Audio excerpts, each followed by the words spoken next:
My inspiration for day 8 of the 30-day Brainstorm Challenge comes from a recent blog by Seth, see the link below, and the punchline of the blog is basically that portion control via vessel size is a secret to success and happiness.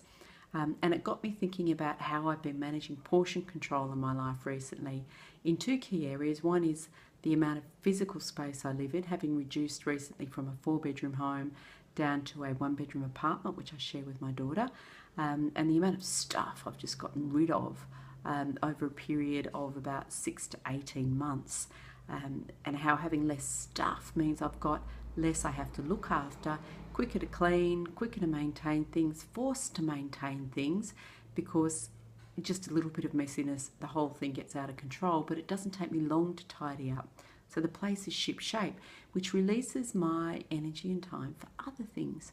The other area where I've been portion controlling gradually over time, and a little more drastically recently, is with my working hours.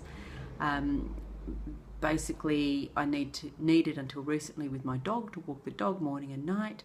I was the only adult at home with a daughter who had to go to school, so I was leaving work at the same time she was leaving for school, needing to leave work in time to get home so she's not spending too much time on her own. So that naturally constrained the number of hours of work I could do in a day.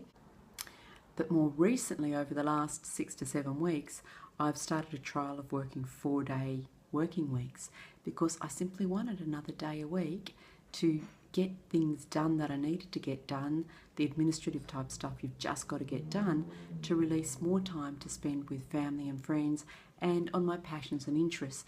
And the trick now is to make sure that I contain the work within the size of the vessel, so delegate more effectively, focus on the highest priority activities, but somehow don't get into the habit of doing work on my non-work day. Of course, if I can keep the vessel size small enough without letting any of the content spill over the edges of the vessel, it's going to achieve my goal of containing to a certain size those things that I want to spend less time on, which frees my time to spend on things that I'd rather be spending on, where I don't want to constrain the vessel time to the same degree and want to allow that space to flourish.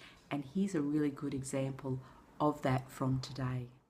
Today was my non-working day, also happened to be last day of the school holidays. This is Centennial Park. My daughter and I walked through the park from our home into the city today on a glorious winter's day. And having more time available to do things like that is surely worth reducing the size of the vessels in my life.